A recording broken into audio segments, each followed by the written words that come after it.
Nah, hari ini kami ingin sampaikan hasil kerja KPK terkait dengan penangkapan para tersangka tindak pidana korupsi yang terkait pengurusan perkara di Mahkamah Agung.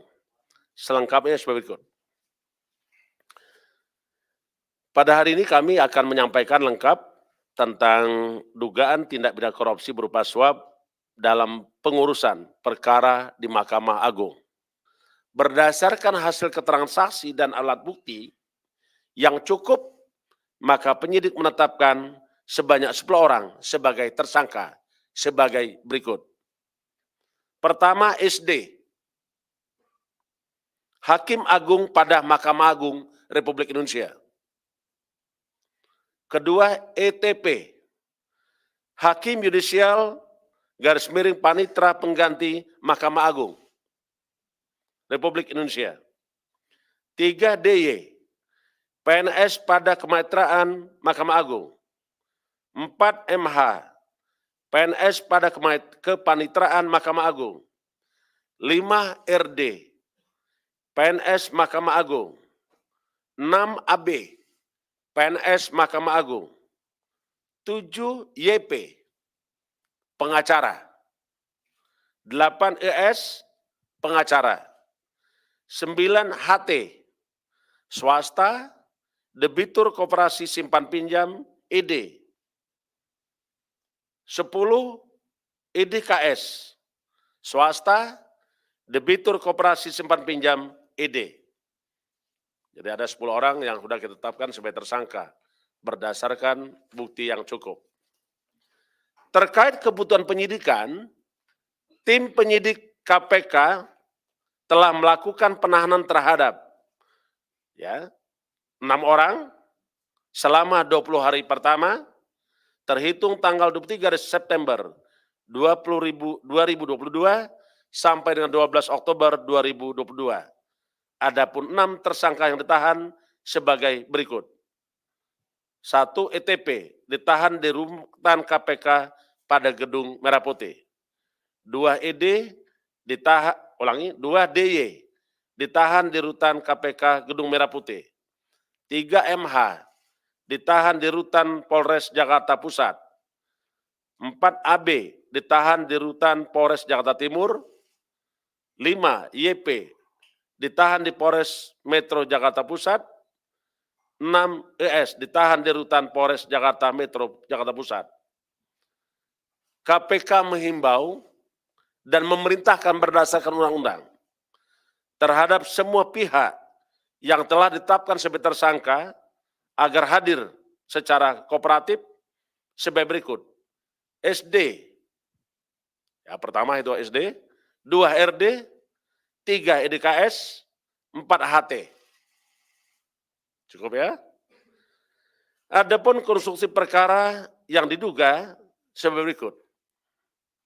Diawali adanya laporan pidana dan gugatan perdata terkait dengan aktivitas dari Koperasi Simpan Pinjam ED di Pengadilan Negeri Semarang yang diajukan HT dan EDKS dengan diwakili melalui kuasa hukumnya YP dan ES. Saat proses persidangan di tingkat pengadilan negeri dan pengadilan tinggi, HT dan ES belum puas dengan putusan pada 2 lingkup pengadilan tersebut, sehingga melanjutkan upaya hukum ke tingkat kasasi pada Mahkamah Agung Republik Indonesia. Di tahun 2022, dilakukan pengajuan kasasi oleh HT dan EDKS dengan masih mempercayakan YP dan ES sebagai kuasa hukum. Jadi, dalam pengurusan kasasi ini, diduga YP dan ES melakukan pertemuan dan komunikasi dengan beberapa pihak di Mahkamah Agung RI, yang dinilai mampu menjadi penghubung hingga fasilitator dengan majelis hakim yang nantinya bisa mengkondisikan putusan sesuai dengan keinginan YP dan ES. Adapun pegawai yang bersedia dan bersepakat dengan YP dan ES, yaitu DY, dengan adanya pemberian sejumlah uang. DY selanjutnya turut mengajak MH dan ETP untuk ikut serta menjadi penghubung penyerahan uang ke majelis hakim.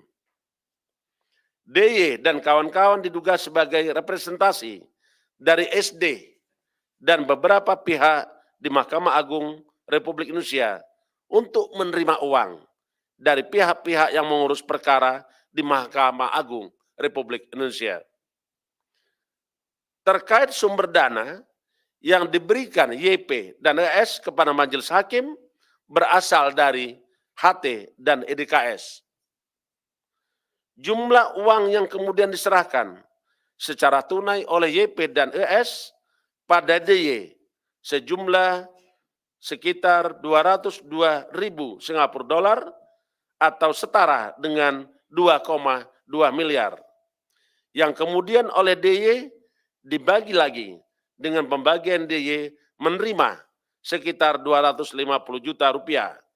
MH menerima sekitar 850 juta rupiah.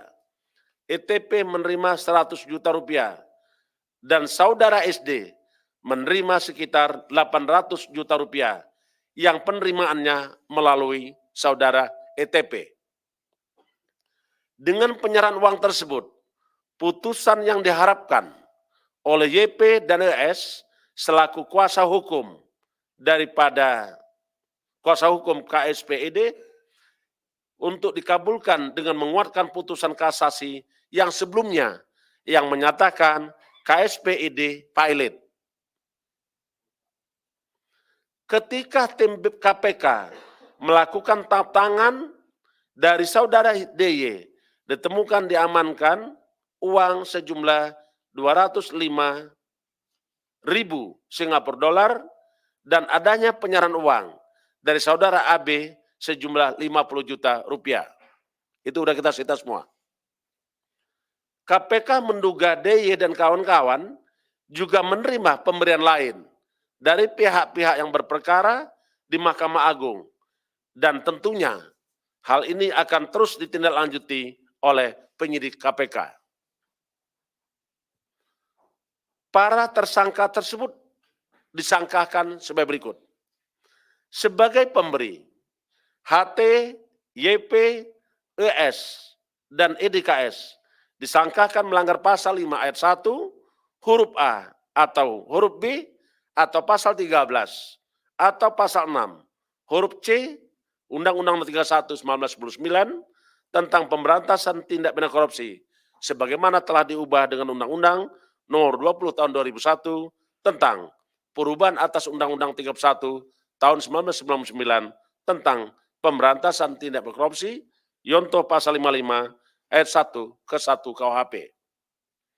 Sebagai penerima, saudara SD, DS, ETP, MH, RD, dan AB disangkakan melanggar pasal 12 huruf C atau pasal 12 huruf A atau B, Yonto pasal 11, Undang-Undang 31 tahun 99 tentang pemberantasan tindak pidana korupsi sebagaimana telah diubah dengan Undang-Undang Nomor 20 tahun 2001 atas perubahan Undang-Undang Nomor 31 tahun 99 tentang pemberantasan tindak pidana korupsi, Yonto pasal 55 ayat 1 ke 1 KUHP.